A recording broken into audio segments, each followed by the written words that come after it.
Bismillahirrahmanirrahim. Assalamualaikum warahmatullahi wabarakatuh. Salam sejahtera untuk kita semua. Pertama-tama, marilah kita panjatkan puji syukur kita atas kehadirat Allah Subhanahu wa Ta'ala yang telah melimpahkan segala rahmat dan hidayahnya sehingga kita dapat melakukan aktivitas sampai hari ini. Tak lupa pula sholawat serta salam kita haturkan kepada junjungan alam Nabi besar Nabi Muhammad Sallallahu Alaihi Wasallam, karena berkat beliaulah kita bisa menikmati indahnya Islam ini. Sebelum presentasi, perkenankan saya mewakili kelompok saya untuk mengenalkan anggota-anggota dari kelompok 6. Yang pertama ada Nilam Sari dengan NIM E1R019001. Yang kedua ada Afrida Rizky Mayanda dengan NIM E1R019006. Dan yang selanjutnya ada Baik Wakiatul Azizah dengan NIM E1R019031.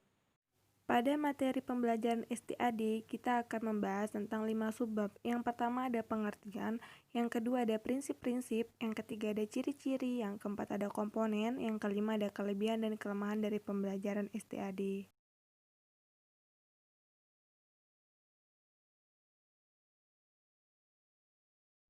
Baik, sebelum lanjut ke materi, ada perkenalan sedikit nih tentang STAD. STAD atau Student Teams Achievement Division adalah suatu pembelajaran yang dimana itu pembelajaran berkelompok.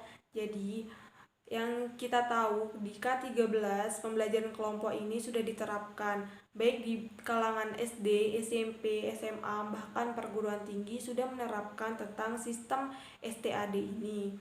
Untuk lebih mendetail pengertian STAD dan prinsip-prinsip STAD akan dijelaskan oleh Baik Wakiatul Azizah. Kepada Baik Wakiatul Azizah dipersilahkan. Perkenalkan, nama saya Baik Wakiatul Azizah, NIM E1R019031.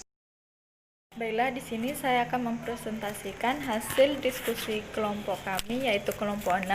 Pengertian Student Team Achievement Division adalah salah satu tipe pembelajaran komparatif yang paling sederhana. Siswa ditempatkan dalam tim belajar beranggota 4 orang yang merupakan campuran menurut tingkat kinerjanya, jenis kelamin, dan suku. Guru menyajikan pelajaran, kemudian siswa bekerja dalam tim untuk memastikan bahwa seluruh anggota tim telah menguasai pelajaran tersebut.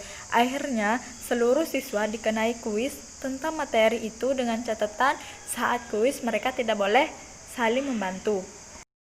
Pengertian Student Team Division menurut para ahli. 1. Menurut Wina berpendapat bahwa pembelajaran komparatif merupakan model pembelajaran menggunakan sistem pengelompokan atau tim kecil, yaitu 4-5 orang yang mempunyai latar belakang kemampuan akademik, jenis kelamin, ras, atau suku yang berbeda. Yang kedua, Johnson ini berpendapat bahwa pembelajaran komparatif adalah pemanfaatan kelompok kecil dalam pembelajaran yang memungkinkan siswa bekerja sama. Yang ketiga, Slavin ini mengemukakan dua alasan bahwa pembelajaran komparatif merupakan bentuk pembelajaran yang dapat memperbaiki pembelajaran selama ini.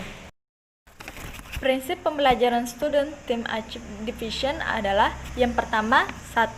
Prinsip ketergantungan positif. Yang kedua, interaksi tatap muka. Yang ketiga, partisipasi dan komunikasi. Yang keempat adalah evaluasi proses kelompok. Sekian dari saya dan akan dilanjutkan oleh teman saya. Kepada Baik Wakiatul Azizah, saya ucapkan terima kasih. Nah, sekarang teman-teman udah tahu kan apa sih STAD itu serta prinsip-prinsip pembelajaran STAD. Selanjutnya akan dijelaskan tentang ciri-ciri dan langkah-langkah dari pembelajaran STAD yang akan dijelaskan oleh Nilam Sari. Kepada Nilam Sari dipersilahkan. Perkenalkan, saya Nilam Sari, NIM S1R019001. Di sini saya akan menjelaskan tentang ciri-ciri pembelajaran kooperatif tipe STAD atau Student Teams Achievement Division. Pembelajaran kooperatif tipe STAD ini memiliki ciri utama, yaitu memotivasi siswa dalam satu kelompok untuk saling memberi semangat, saling bekerja sama, dan saling membantu untuk menuntaskan informasi atau keterampilan yang sedang dipelajari untuk menghadapi kuis individu. Pembelajaran kooperatif ini juga menekankan adanya sebuah penghargaan, sehingga siswa lebih termotivasi untuk belajar. Adanya penghargaan tersebut dapat memotivasi siswa untuk lebih baik dalam menghadapi kuis individu, yaitu memperoleh skor terbaik. Selanjutnya yaitu komponen-komponen dalam pembelajaran kooperatif tipe STAT serta langkah-langkahnya.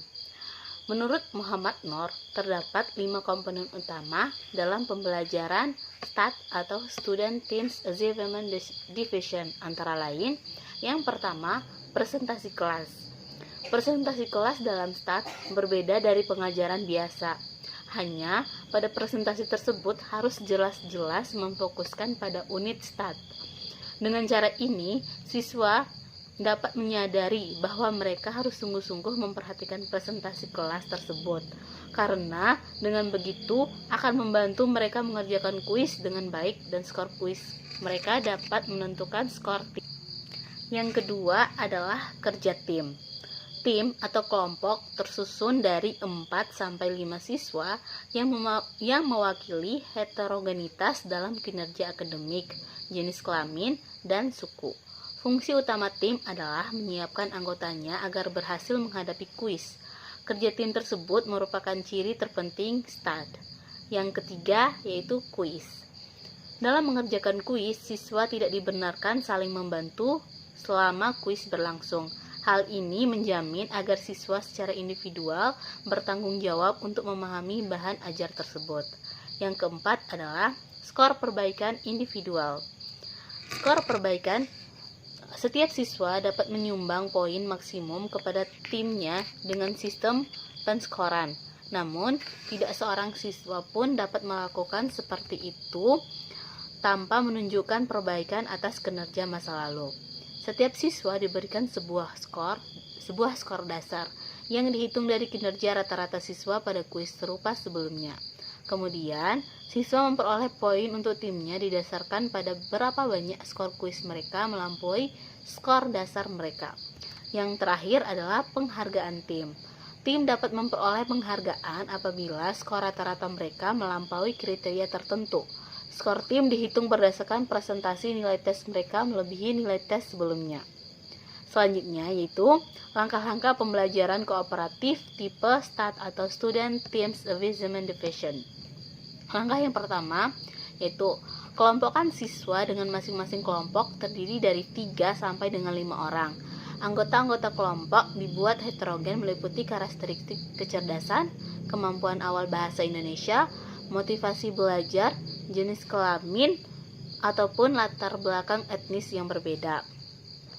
Yang kedua, kegiatan pembelajaran dimulai dengan presentasi guru dalam menjelaskan pelajaran berupa paparan masalah, pemberian data, pemberian contoh. Tujuan presentasi adalah untuk mengenalkan konsep dan mendorong rasa ingin tahu siswa. Selanjutnya, langkah ketiga, pemahaman konsep dilakukan dengan cara siswa diberi tugas-tugas kelompok. Mereka boleh mengerjakan tugas-tugas tersebut secara serentak atau saling bergantian menanyakan kepada temannya yang lain, atau mendiskusikan masalah dalam kelompok, atau apa saja untuk menguasai materi pelajaran tersebut.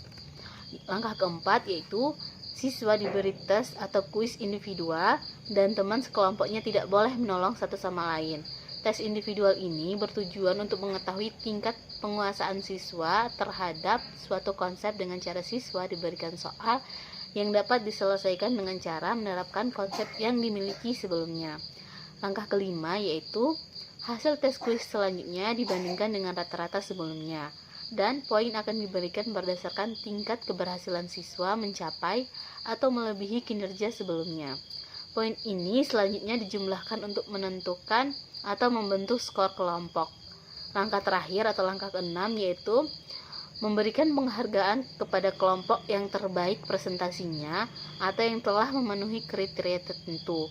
Penghargaan dapat berupa hadiah, pujian, tambahan nilai, dan lain-lain. Terima kasih saya ucapkan kepada Nilam Sari yang telah menjelaskan tentang ciri-ciri dan langkah-langkah pembelajaran STAD. Nah, teman-teman udah tahu kan apa sih pengertian, prinsip, ciri-ciri, dan langkah-langkahnya. Nah, selanjutnya akan ada kelebihan dan kelemahan dari pembelajaran STAD yang akan dijelaskan oleh saya sendiri, yaitu Afrida Rizky Mayanda. Baik, di sini saya akan menjelaskan tentang kelebihan dan kelemahan dari sistem pembelajaran kooperatif STAD atau Student Teams Achievement Division. Yang pertama ada kelebihannya. Yang pertama, kelebihannya itu mengembangkan serta menggunakan keterampilan berpikir kritis dan kerja sama antar kelompok. Nah, jadi di sini tuh kan di sistem STAD ini kita sebagai siswa itu harus belajar secara berkelompok. Jadi di situ kita bisa mengembangkan ide-ide kritis kita. Yang kedua, ada menyuburkan hubungan antara pribadi yang positif di antara siswa yang berasal dari suku, ras, agama yang berbeda-beda. Jadi dalam kelompok itu kita bisa saling menyambung silaturahmi, saling mengobrol. Jadi terikat lah gitu, membangun hubungan antara pribadi dan antar teman. Yang ketiga, dan menerapkan bimbingan oleh teman. Jadi teman yang lebih bisa itu bisa mengajarkan teman-teman yang kurang bisa. Kadang sebagian siswa kalau diajarkan guru itu tidak mengerti apa yang diterangkan oleh guru, sedangkan kalau diajarkan oleh teman sebayanya mereka akan paham dan mengerti. Yang selanjutnya ada menciptakan lingkungan yang menghargai nilai ilmiah. Jadi di dalam berkelompok itu pasti mereka akan menghargai lingkungannya gitu, menghargai nilai-nilai dan lain sebagainya. Yang selanjutnya ada kelemahan. Kelemahan yang pertama, sejumlah siswa mungkin bingung karena belum terbiasa. Maksudnya bingung karena belum terbiasa. Ada sebagian siswa yang masih berpikir untuk individualisme gitu kan. Nah, kalau mereka diajarkan berkelompok, mereka bingung karena mereka belum satu pemikiran gitu. Terus yang kedua, ada guru pada permulaan akan membuat kesalahan-kesalahan. Jadi kesalahan-kesalahan di sini yang pertama mungkin kesalahan dalam menentukan kelompok, kesalahan dalam menentukan tugas dan lain sebagainya. Tapi kalau memang akan terbiasa dengan sistem pembelajaran ini, insya Allah hasilnya akan lebih baik dan lebih bagus. Nah, sekarang kita akan melihat video simulasi pembelajaran STAD supaya teman-teman bisa lebih paham dan lebih mengerti apa sih STAD itu dan bagaimana cara penerapan di dalam kelas. Simulasi pembelajaran kooperatif STAD. Pembelajaran STAD adalah pembelajaran berkelompok, yang dimana guru menyuruh muridnya untuk membuat kelompok 3-4 orang.